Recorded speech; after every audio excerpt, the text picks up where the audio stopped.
What are the commonalities among leaders who sustain excellence over an extended period of time?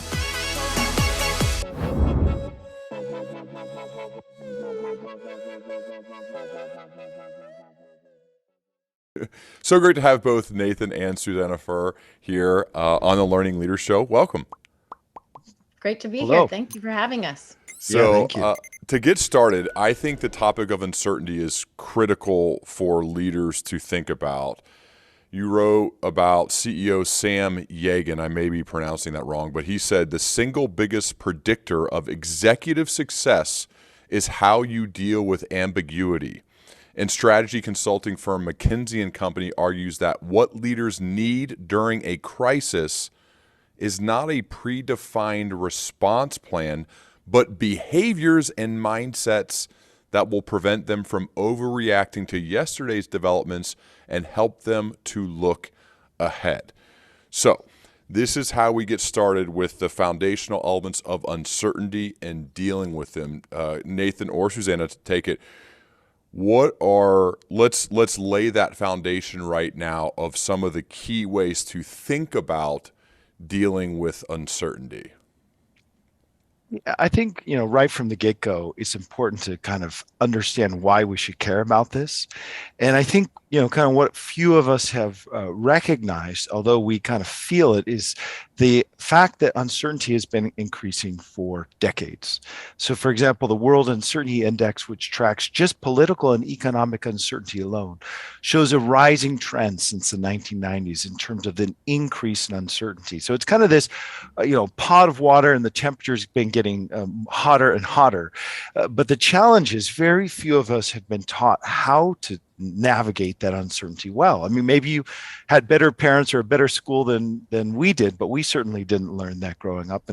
And we generally don't teach that in MBA programs either. And yet, one of the most fundamental characteristics of our modern economic environment and of our lives is that it is characterized by change and dynamism and uncertainty. And that comes from many sources. It comes from how technology brings down the barriers to create, transact, and interact. It comes from the increase in participants in the global economic system, which are all good things, but also there's connectedness and there's complexity, and that also increases uncertainty. So the reason why somebody like Sam Yagan says this is the single most important characteristics for a leader is because you can't really use the same tools in an uncertain environment. Planning and executing doesn't work as well. So, for example, the former CEO of Ben & Jerry's, Josten Solheim, said, listen, the world is ambiguity and paradox everywhere. The world is getting harder and harder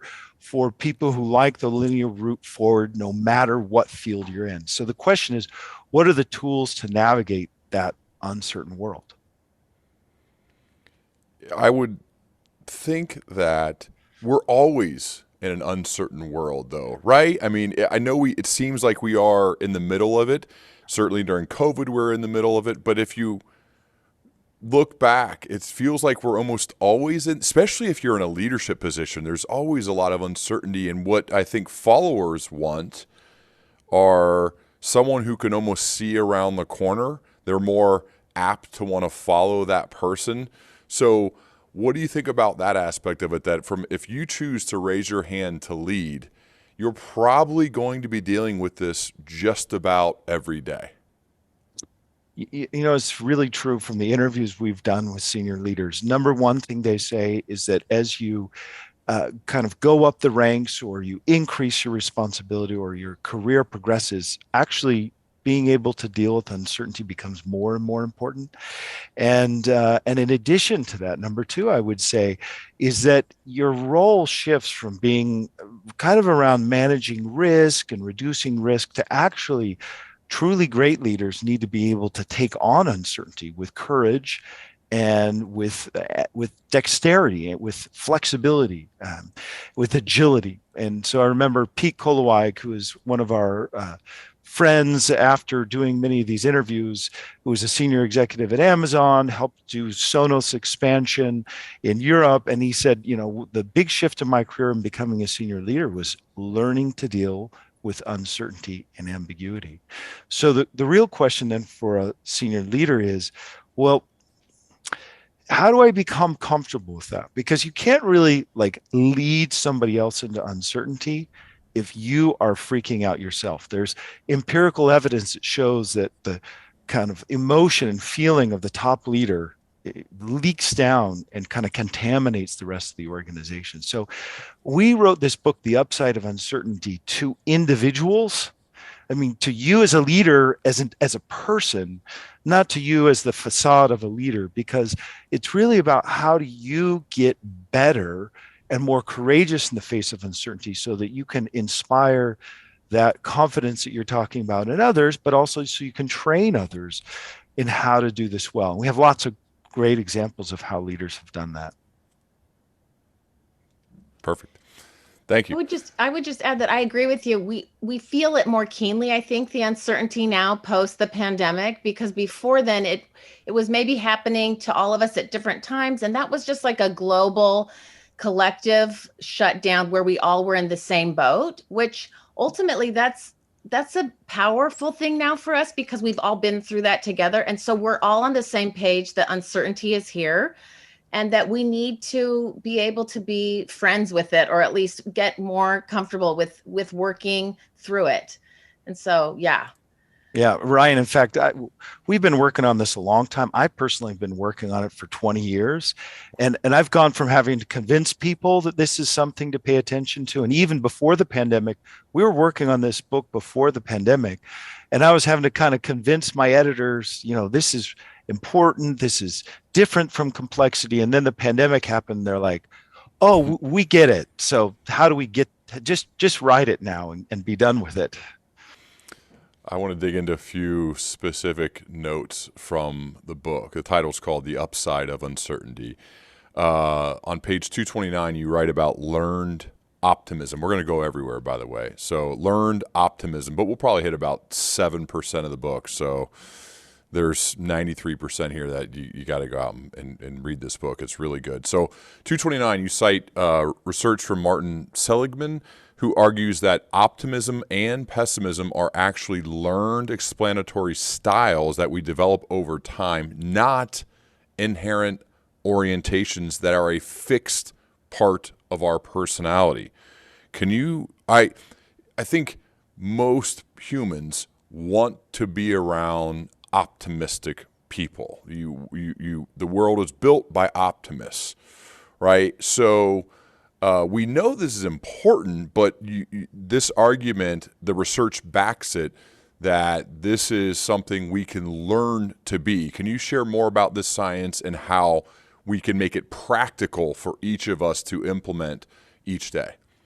Yeah, that was something that I loved learning about more through researching this book. But basically, learned optimism is something that he does say some people are more apt to think about things in a less stressful way, but optimists tend to see things as not personal. They don't take it personally. They also are able to, when something goes wrong, they're also able to see it as a one-time event.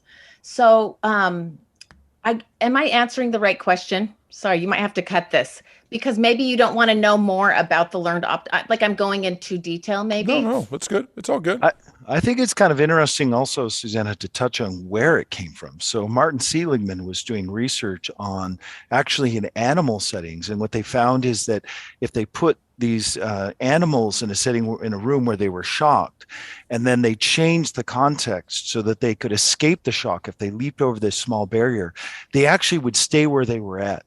And they had to actually drag the animal across the barrier like 7 or 8 times to teach it that it could escape this harmful situation. And so it really started out in this idea of learned helplessness. So they were studying that concept. And then when they transferred this research to humans, they didn't shock people, of course, but they looked at this topic of learned helplessness in people. They did find that, some people tended to kind of engage in this learned helpless behavior, but some people didn't. So what's different about human beings is we could kind of learn to get out of our situation. So Martin Seligman's research was, oh my gosh, wait a minute. How do people learn to escape this, and what are the characteristics of them? And then as he and his team of researchers dug deeper, what they came to the conclusion is that we learn these explanatory styles that are either optimistic or pessimistic. And the key characteristics of these learned styles is pessimist tends to see something that affects them as permanent, like it'll always be this way, as pervasive, like inherent to who I am. And whereas optimists tend to take the same event that happens to them and to describe it to themselves as temporary. Well, it's just a, bad luck, or as temporary and non-pervasive. So it's not because I'm a bad person or I'm fundamentally flawed. I'm just in the wrong place at the wrong time. And so then what they did in their research is they actually started to apply it and said, if we teach people to start explaining setbacks to themselves in terms of it's temporary, it's not permanent, it's not pervasive, how does that change their behavior? And they're actually able to track and find that it led people to more positive outcomes. And that whole, what we really tried to do in this book is bring together the whole thesis of the book is that we can learn to face uncertainty better. So what are the tools to do that? And we drew very broadly on research in psychology, research in strategy, research in entrepreneurship.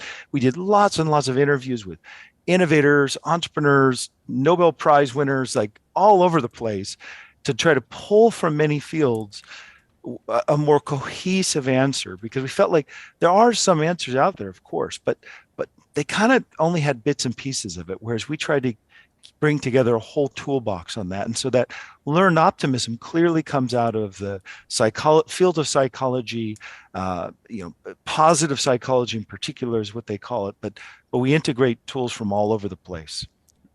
So it's essentially a new way to view setbacks or failure. My first job after I got done playing sports after college was a telephonic sales rep. And it was a smile and dial job, 50, 60, 70 calls a day. You're calling someone who doesn't have your product and you're trying to convince them that, how you can help them. And there are some days where you'd go 0 for 60. And the phrase that we had to basically stamp in our mind to get us to continue to make phone calls was, no means not yet. And this was a different way to think of, these are failures. I mean, we're not making a sale. We're not even having conversations in a lot of the cases, but no means not yet. And that became kind of our rallying cry, that no means not yet.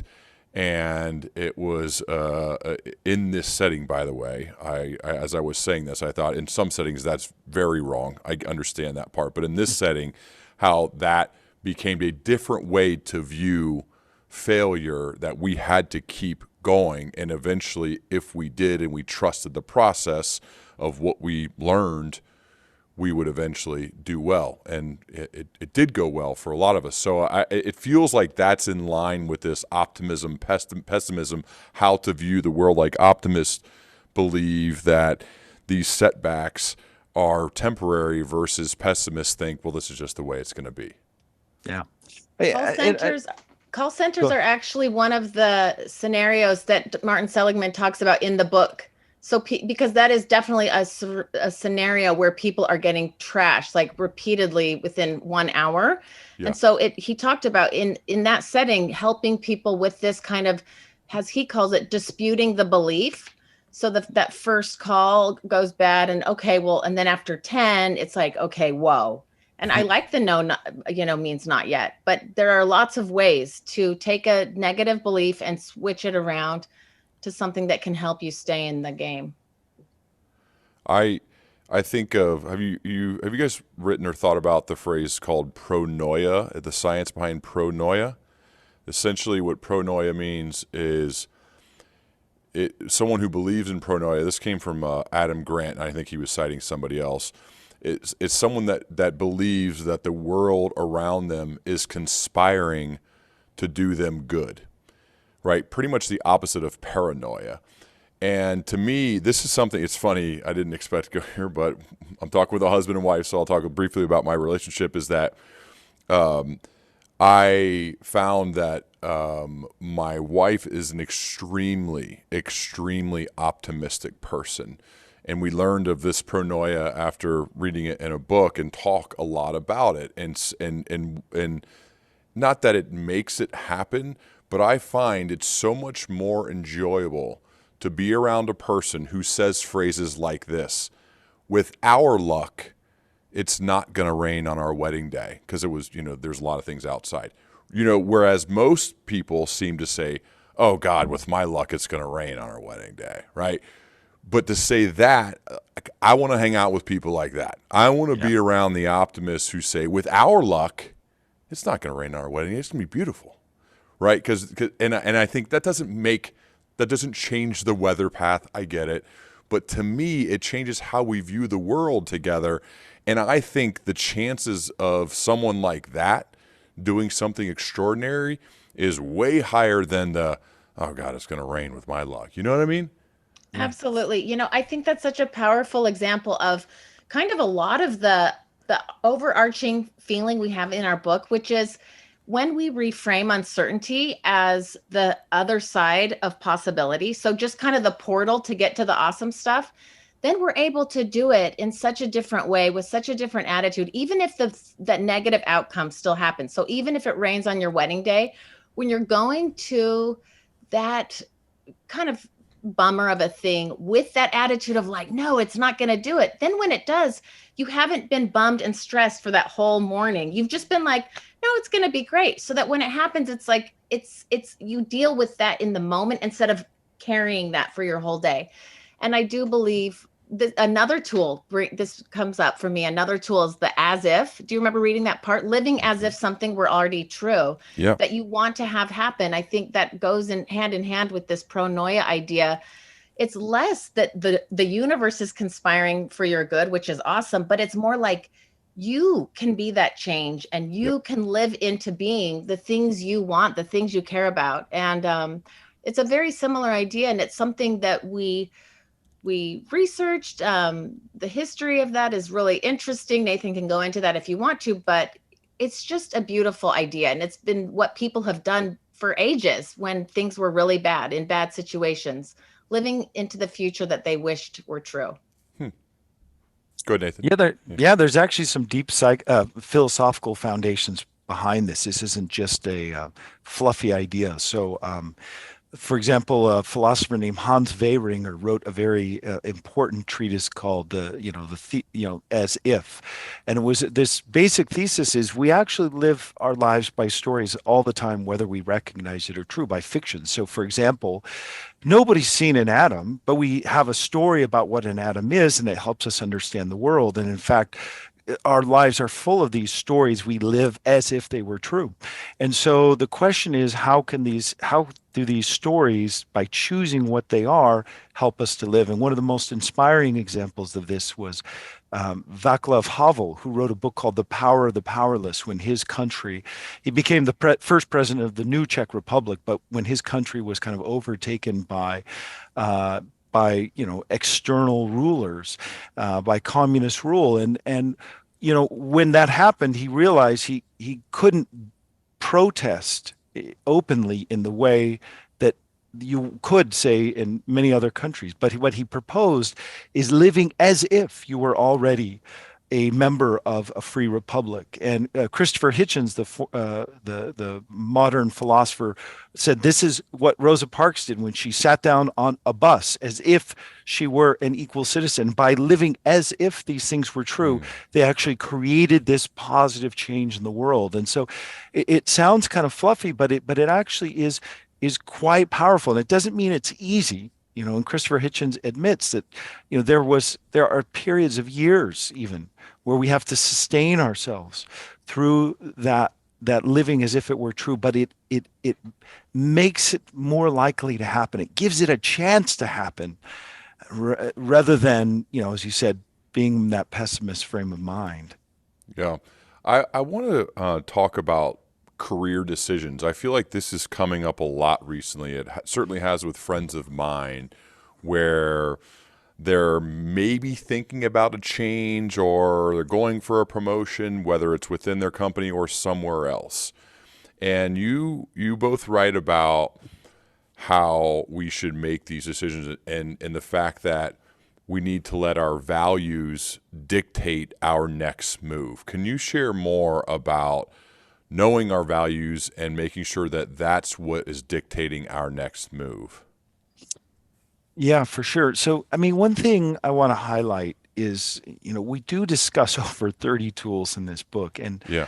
to try to make sense of it, we organize it around these four arms of the first aid cross for uncertainty, just a way to say, how do we get help under uncertainty? And these are these four categories of things to help you take action in the unknown. And it's really one, reframing uncertainty from a source of loss to potential gain, because we're wired to fear uncertainty, but seek gain.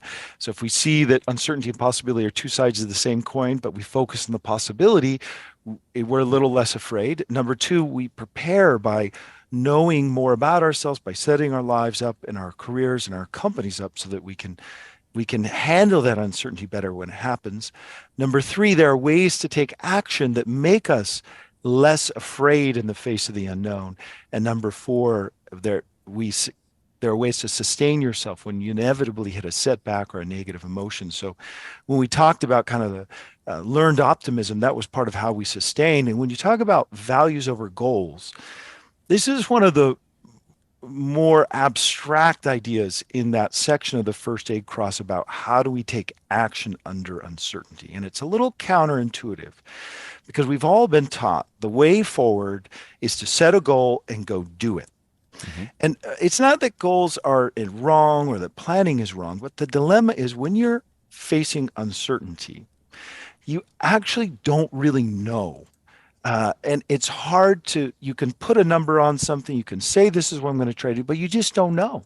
There's too much uncertainty. And so how do you set yourself up for success?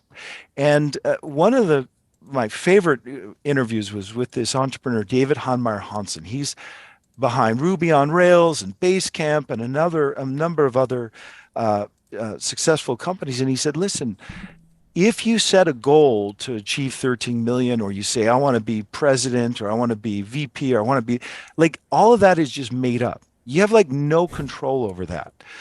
What you do have control over is what are my values? What do I care about? So he talks about, for him, it's writing great software, it's treating his employees well, and acting with the marketplace with integrity. He's like, if I do that well, I succeed no matter what.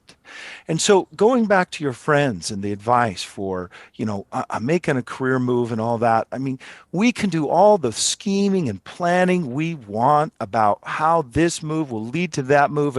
The truth is you can't really know. So instead, I would focus on what value am I achieving from this move? And really good values are, what am I going to learn from this experience? How will it make me better? How can I contribute to the world with this new opportunity? What about it allows me to take what's unique to who I am? Because we're all unique. We all bring specific skills and capabilities. How is this going to help you leverage that to have a greater impact? And if you execute on those values, it almost doesn't matter, if you go into that position and it ends up being a bad fit, because you're for sure going to learn something about it. You're for sure going to gain from that. And,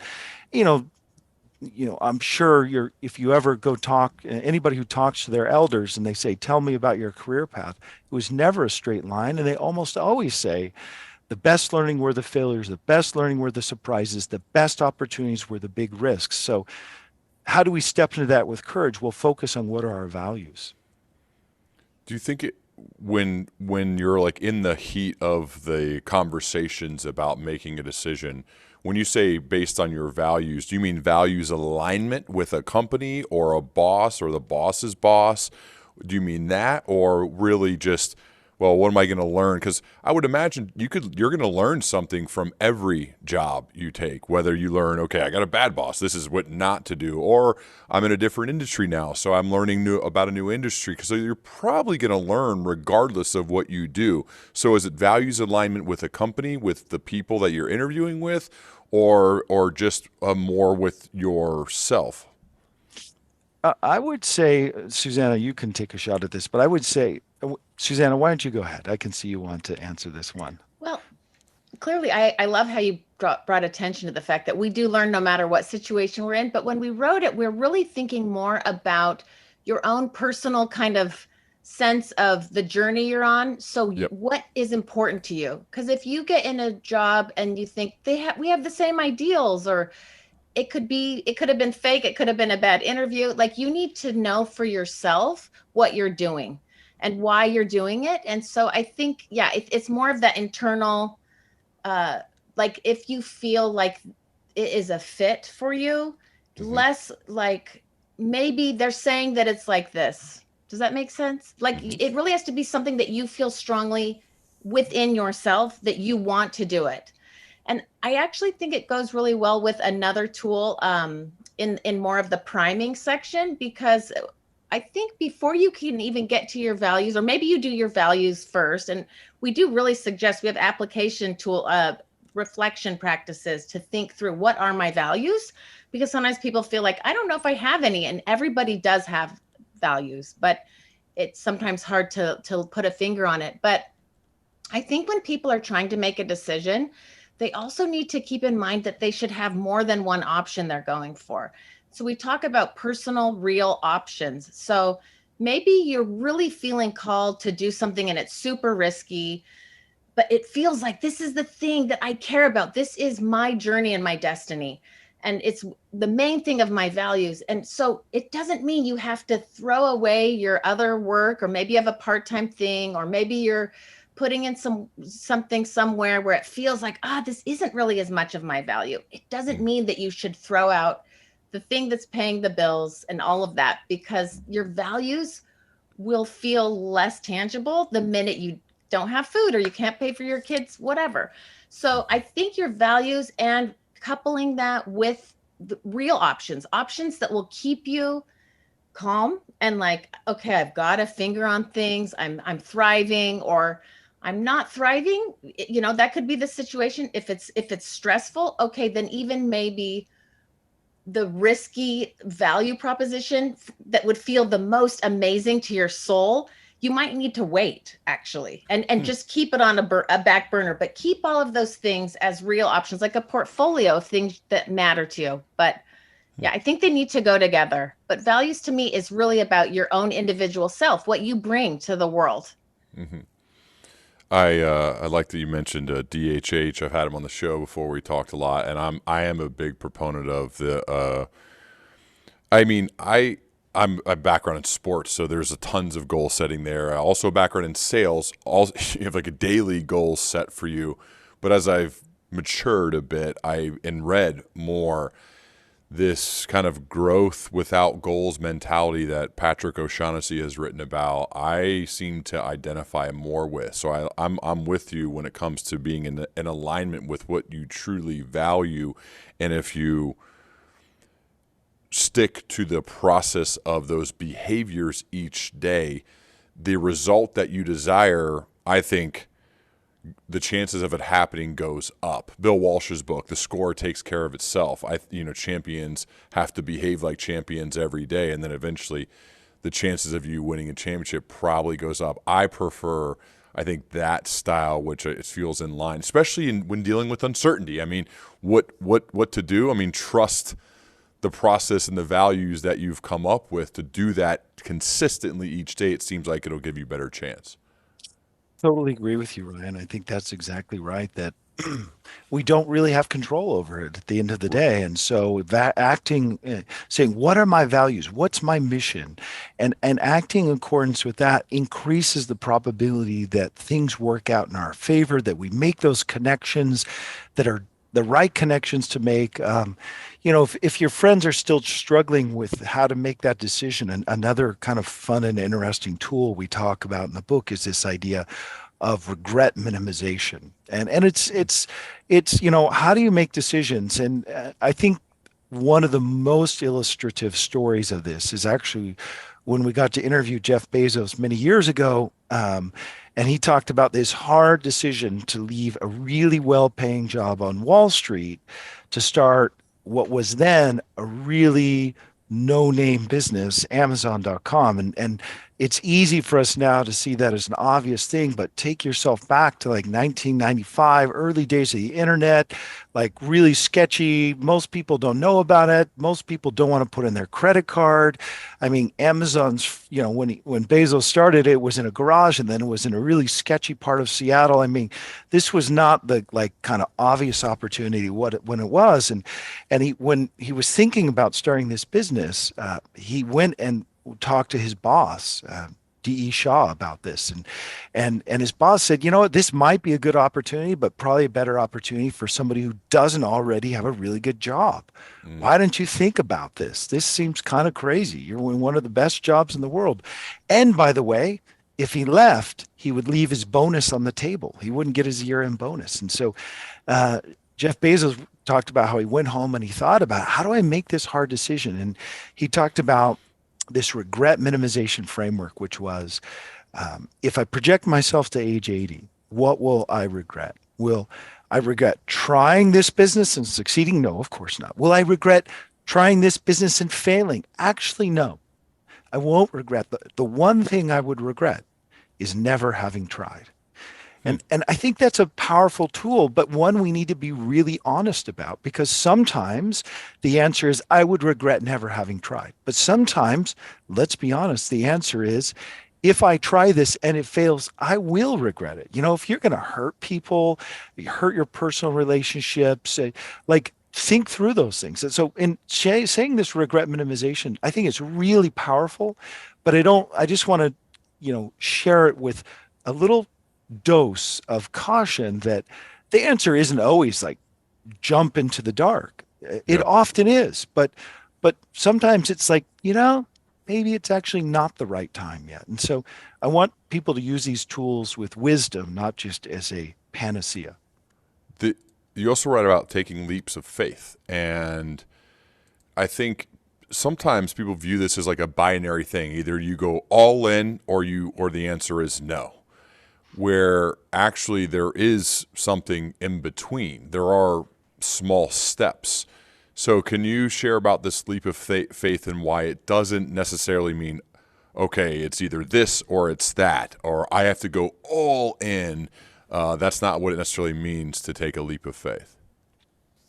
Yeah. So one of the things about uncertainty that's challenging is there's this myth we have that you have to take a big bet, that you have to go all in, that you have to sell the farm. We have all these kind of, bet the farm. We have all these kind of phrases we use in the world for this.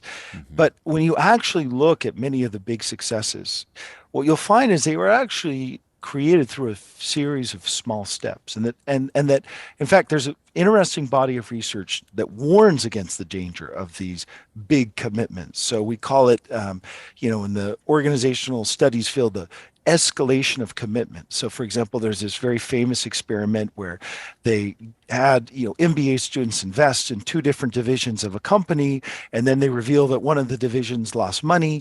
And what they found is that the bigger the investment the students made in the losing division, and the more personally they felt responsible for that losing investment, when it came time to make a second investment, they actually upped their investment in this losing proposition. So they actually entrenched themselves deeper.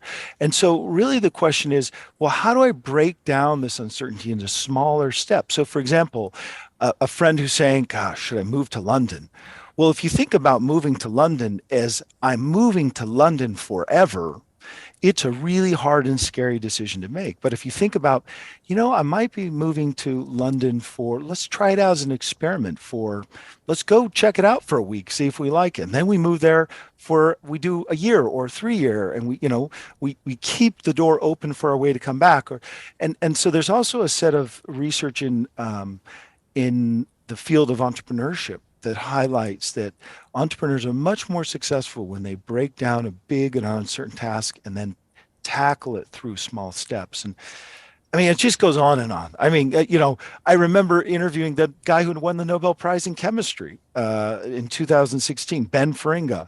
And, he talked about this with his students, when I said, hey, do you face uncertainty in making, in making the breakthroughs to win a Nobel Prize, he just like laughed in my face. He's like, it's all uncertainty. It's all uncertainty. And I said, well, how do you coach your students through that?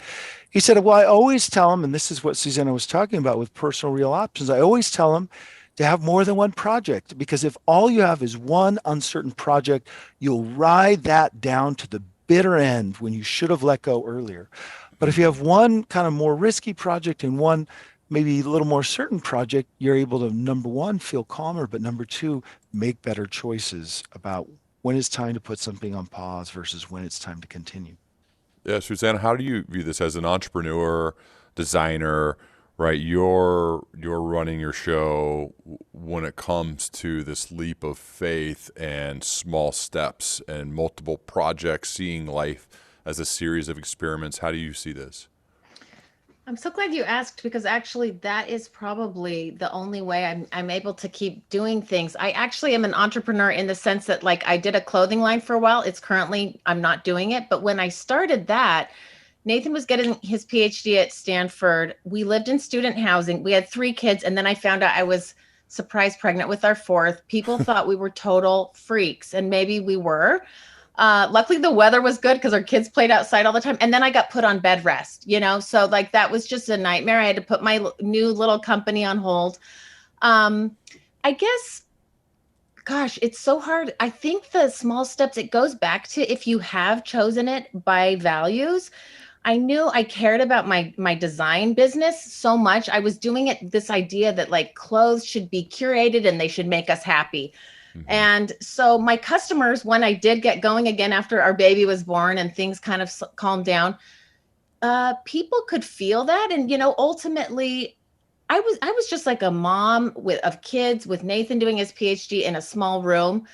Like, I don't want to make people think I'm some huge entrepreneur that has done tons of exits and made all this money. I'm really someone who constantly is just following kind of this internal voice and taking leaps of faith. But what does that look like? Currently, I've learned a lot about the soil. So I'm doing a biointensive garden in Normandy. I'm starting from scratch. I mean, we have a beautiful little thatched cottage with not a ton of land, but I'm digging and figuring out why has soil been depleted and how has agriculture ruined things. We actually got to spend time at Blue Hill, Dan Barber's restaurant at Stone Barns. So I got to learn from his farmers and how they're doing things. And ultimately, my question right now is, could I teach this to other people? Not, Nathan says, are you a farmer? You've got to be my co-author and we've got to do all this stuff. But ultimately, there is a big leap of faith element just in believing that it's worthwhile, but again, because it's of value to me, I trust myself. I think if people could just start trusting their innate hunch and feeling, and again, it's a privilege to not have to have this make money right now. So I don't want to make people feel like I'm not thinking through this clearly. I do other things that are more reasonable, but on the side, I'm really always looking for, where's that spark of, yeah, I got to do this. And then when you have that, not being so stressed if it doesn't work. Like this first year, I mean, we don't have the watering set up right. A neighbor's helping. Again, I'm not trying to just grow vegetables to have these delicious meals. It's more about, what am I learning? And so when you take it through this, what am I learning? What can I do? What can I improve? You have success. Like, a lot of cool stuff has happened. I've gone to Denmark with an agronomist to learn about wheat varieties. It's just, I think the world actually is conspiring for us to help make the world a better place. And so when we put our heart into something, good things happen. But yeah, we got to take it slow, and we can't expect it to be brilliant on the first go round. There's going to be failure. Yeah. Well, one of the words that you write, I mean, it's a theme through the book, but I liked it in the definition. I assume it's transilience. Am I pronouncing that right? Yep. Is something beyond resilience. Resilience is being able to withstand shocks and recover, but transilience is about transformation, leaping from one state to another. It is the moment when hardened steel turns to molten metal, ordinary stone becomes smooth sculpture, and terrifying uncertainty becomes insight, wisdom, and opportunity. By the way, who wrote that part? Nathan. He's the poet. That's good stuff. Yeah, actually, when I met him, he was doing creative writing. We were like freshmen, and he was writing poetry. So When did you guys meet? we met in 1993 in a freshman year at university Which school? at BYU. So Brigham Wow. Young University. Yep. We've been married for Wow. 25 years, so known each other for, almost 30. But And moved all yeah, over the world? Where do you guys live yeah. now? We live in Paris, France. So Wow. So you've been all over the place. That's what. Anyway, I could get into your story. Maybe I will for you in a second here. But Transilience, can you share more about this, what this means to you? Transilience, I can't even remember where we found the word. well, actually, Nathan, do you? transilience, yeah. So transilience is an old word, but No, I it's know it's been old, used. but Right. So it's an old word that we often use in technology strategy, Hmm. and it's about this kind of step function change. And I like actually the original meaning about it's kind of this leap. And for me, we really wrote this book for our friends to say, what did we, Susannah did a great job. You've heard me talk. I tend to get into business speak, professor mode, blah, blah, blah. And Susannah really encouraged me to say, no, no, what have you learned? And how would you say it to your close friends? And so to me, what Transilience is about, it is beyond resilience in the sense of it's asking the question, rather than letting this uncertainty terrify me, beat me down, wear me down, like how can I transform it? How can I let it make me stronger and better? And I think that there's a moment, and part of why this partnership is so great is I'm kind of the nerdy looking at the research, but also I struggle with uncertainty. It's hard for me to step into the unknown. And Susannah is very courageous. And so for me, I very much have felt many, many times that fear of the unknown, but also that moment when suddenly your mind flips and you see how you can be courageous in the face of it. It's like your whole character changes and you become stronger. And that's what transilience is. Hmm. I love it. It's definitely a new word for me and something I'm going to use. I would love to hear how you two work together. I think working with a spouse could go really awesome or really terrible. So how did you guys make it go well? Well, the number one word I would use, and again, this is a word we use often in technology strategy, is complementarity.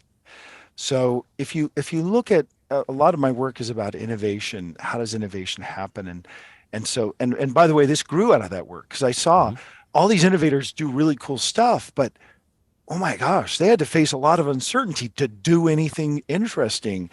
And I was afraid of uncertainty. So I was like, wow, how do you do that? And I went back to the research and I found out we can learn it, but there wasn't much on how. So um, one thing I learned more generally about innovation is that innovation is really just about recombining things, bringing different people, different ideas together. And so, in general, in our lives, there's so much to be gained from this idea of bringing complementarities together. So, I think Susanna will be very transparent. Like, it wasn't uh, a completely smooth process. We both had to be open for learning, maybe me more so.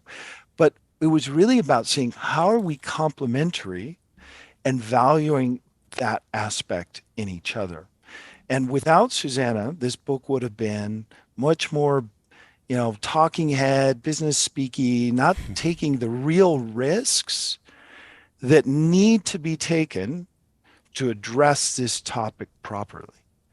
And she came up with the first aid cross for uncertainty. She's the one who had many, of the insights that I would have never gotten to as from the way I view the world. And don't want to speak for Susanna, but she would have maybe not gotten to some of the insights we both got to by herself. So how do I value the complementarity of my partner, whoever that, in whatever situation that may be more generally, but especially in a marriage? Hmm. I should shut up, and Susanna can tell you everything I said was a lie, and shut your big fat mouth or whatever. No, it's been really fun. And actually, what's cool is we're still figuring out how to do it right or to do it in the best way. I've taught, on stage with him a few times, and I'm like, I hate PowerPoint and I don't want to be like a whatever. So I will agree. I love people. I love getting down and workshopping. Like, no question scares me. If I don't know it, I just say I don't. Nathan is he's a better storyteller. We're both good writers. My sentences he thinks are weird, but that's been fun because we fight over like, no, I liked my sentence better. So we both love to write. But as far as teaching, he's probably the better teacher for being clear and concise I forget names and I forget things. But I will say, for people that want to think about working with their spouse, it's going to bring up a lot of weird stuff. It was hard because we never needed to. We never needed to work. Like, he did his work day and I did mine. Yeah. And all of a sudden we're coming to this thing and, it wasn't easy. That's just the easy way to say. I mean, if you want to ask specifics, you can. I could tell about it for like two days, but it was really cool because ultimately it's totally transformed, I would say, our relationship. Yeah. Like the cool things about it are just now, you're always with this person who you're doing this cool project with. So we might be like, wake up and go, hey, I just had this idea, and he jots it down. Like it's fun. Yeah. It's curious. Sometimes it's too much. And it's like at dinner, we're like, okay, let's have fun right now because we've talked too much about this. But ultimately, we both really care about this topic. I think what I've loved to see is that Nathan's taken the risk because, he has written all of these Harvard books in a definite more managerial voice. And he wrote that beautiful description of Transilience. I mean, he really does have a creative side to him. And he's really taken a risk to speak to the human inside the manager. And I think it's going to be really helpful to people in a way that the other book wouldn't have. So interesting. What about just having a writing partner in general? I've written my first two books are by myself, and I mean, you have a team obviously of editors and people help you out, but it's every word is written initially at least by me, and then we scale it back as a team. What's it like sending drafts back and forth? Do you say, okay, you got this chapter, I got this one, and then we'll edit each other, or like how do you do it? Yeah, we did it all kinds of ways. So Nathan started writing mainly, and then I started saying, no, I want to do this. So then we both would write versions sometimes. So it just depended. Mm-hmm. Certain tools were more of my like favorite thing, and I wanted to do it. Certain, like there are chapters in there, cognitive flexibility. That is his dissertation. I edited things, but I didn't try to write that because it's not what I know. So. But you wrote other chapters. I would say actually, Ryan, a general principle that's kind of in the book that applies to writing the book, but applies to anything else you do is, and we talked about small steps. How do you break something down into a set of small experiments? So rather than kind of starting with a monolithic draft, what we did is we really like played and tested and pressure tested the ideas. And so we had, big Post-it notes up full of little Post-it notes. And we, like we heard this in this interview, we heard that in that area, and kind of grouped it according to themes. And this is what this research says and that. And then we tested that. We taught workshops where we tested the ideas and pressure tested. Is this the right organization? Is this tool distinct from that tool? Because obviously a lot of the tools overlap. I mean, they even feed into each other. So what are the appropriate boundary lines? And then we would take turns writing drafts. So maybe, Susannah said I tackle cognitive flexibility, but Susannah tackled parts of the sustain, and then we would edit it. And it was really about, again, I think it came down to small steps, running experiments, and then trying to play to our respective strengths. And so for me, those were kind of the general principles that guided us. The conclusion of your book, you talk about your son. One of your sons of struggles, and I think anybody who's a parent knows that you could have a lot of things going on in the world and be okay, but when it's something with your kids, it turns your world upside down. Can you share how you use some of the tools from the book to manage this situation that it sounds like it was a nightmare, but it had a happy ending. I'm sure things are still going, but you called it your triumphant summer, even though it sounded like a nightmare of an ordeal.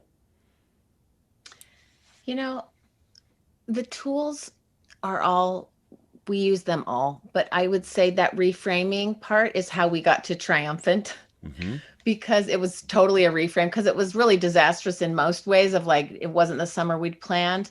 So reframing, uh, what we're here to do, when you kind of think, but we wanted to do this and we were going to be celebrating having finished our book. And instead it was like, oh my gosh, but this is our child and he needs us. So how do we do this? How do we become an infinite player? If that tool about how do you challenge the role as of being a parent? Because we could have done other stuff. We could have probably just like put him into a place where he could be safe, or like, some people were saying just admit him into one of these hospitals, and we just didn't feel good about it because in France they're a little bit worrisome. So there were other things we could do, but when we challenged our role as parents to just love this person and to keep an eye on him and to bring him along with us on this, we had this really beautiful week at the Riviera. We did have to edit our book, but he was right there with us. And it's funny because just a week ago, he's like, wait, guys, because we were talking about how we're going to go back this year and go. And he's like,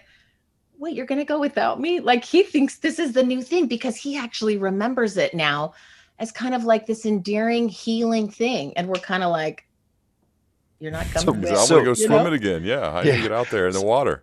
Yeah. So for context, since Ryan, you read the book, our son had a major mental health crisis directly tied to COVID. So there's probably many other parents who have struggled with this, and we had to literally keep him with us basically 24/7 to ensure that he stayed alive because he was so deeply depressed, and so it was hard because again, we spent so much time and energy researching and writing this book. It would really, it'd been such a massive sprint, and we were both looking forward to this summer where we could finally let down. And instead, it was, how do you keep this very depressed person from hurting themselves? And that trip to the Riviera sounds really wonderful, but it was because we couldn't cancel it because of the cancellation policies. We had to go. And so we were here in this seaside in this lovely location with, Susannah on one side, me on the other, and in the middle, our son in a full hoodie, sweatshirt, basketball shoes, lying in this hot sun, just staring at the wall, and navigating the uncertainty of that was so challenging, and it's so hard to not get depressed and discouraged. And Susannah talks about it. So constantly reframing what we're doing. We're healing. We're here to heal our son. We're lucky that we have.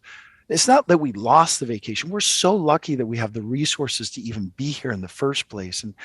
And when we look back on that experience for us, we said, this wasn't the summer we lost. This wasn't the summer we stole from this. This was our triumphant summer where we were able to show our son and kind of get through. If anybody has a teenager, that's not an easy thing to do, to get through that. We really love you. And I love Susannah's kind of follow up to that, which was, this summer he said, wait, I don't get to go, because he kind of thought, hey, I had so much fun with you guys. And we're like, what are you talking about? Like, you never smiled once. You just laid there, but so. Let me just add though, there were several tools, and I would say we drew on the sustain chapter a ton, because that really is the one that talks about like when you have fallen off the horse, when the thing comes back rejected, whenever the thing is like where you feel like either I don't get to do this important thing I wanted, or something's landing in my lap I have no interest in doing, and I'm being forced to do this thing. There's so many ways that we need to just stop and feel the emotion. So like we had to do a lot of that. We both have life coaches, emotional hygiene we talk about, and there's several different ways to do that. How do you find hope? Well, hope is active. So what does that look like? Also making the reality checklist where you go over, okay, what's really going on? What are our options? We used all of those tools, to be honest. And then the magic set of tools underneath the sustain category. We don't mean it lightly. We're kind of talking about what you were saying earlier with this ability to kind of find the serendipity that's out there. Basically by, like your wife, looking and believing that it's generally a good place and that things are going to go your way.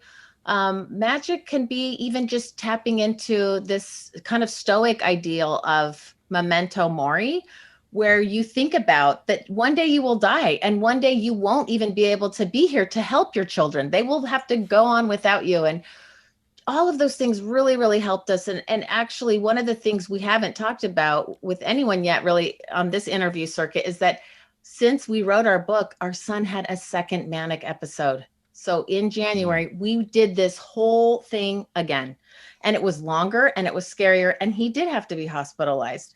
And it's like, you could say like, but wait, you guys did the whole thing and you like did the uncertainty and the upside. And the reality is life can go that way where you did it all right and you learned all your stuff and it comes around again.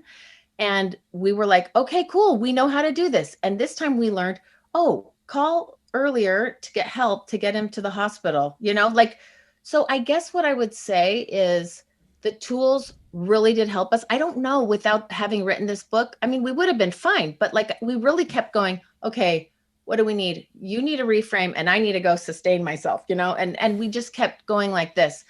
But honestly, it's tricky. It's tricky to be alive right now for all of us. We all have crazy stuff going on in the world, more than we've had, I would say. Mm-hmm. It's getting nuts out there, and we need these tools, and they exist in other places, and there will be more to come. We don't feel like this is the end all. In fact, we've thought, do we want to start a community and keep interviewing new people, because we're hearing more stuff that we wish was in our book. It's a topic that's here to stay. How's your son doing now? He's good now again. So that's why he wanted to come with us, because we went through like the 3 month of sheer depression and zombie and not wanting to be alive. So now we're back in likes to get a good coffee and read a book. So that's a really beautiful thing when someone wants to be alive again. How does that impact your other 3 kids? A ton.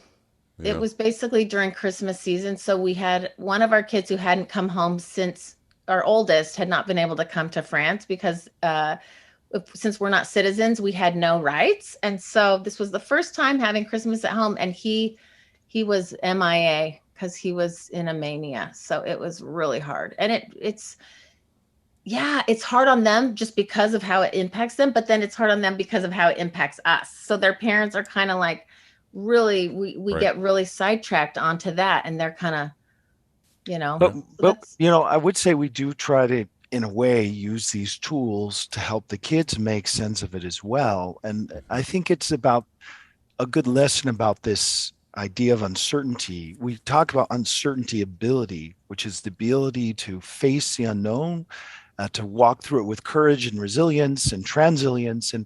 And I would say for the second go around, we were much more resilient, but also transilient. And so I think better able to help our kids through that as well. So I just would say uncertainty ability is something we develop like a muscle. And the good news for everybody is that by living through COVID, you started to develop that muscle, and you can continue to develop that muscle. And then you get to the point where actually you want to take on more risks. And I always find it fascinating. We look at that research about what do people regret at the end of their lives, and they regret working too much and they regret not taking more risks. And when you interview people who have taken risks, even when they take risks that don't work out, they're almost, I don't have a case yet where somebody said, well, I wish I wouldn't have taken more risks. I mean, they always say, I wish I had taken more risks. It's really quite fascinating.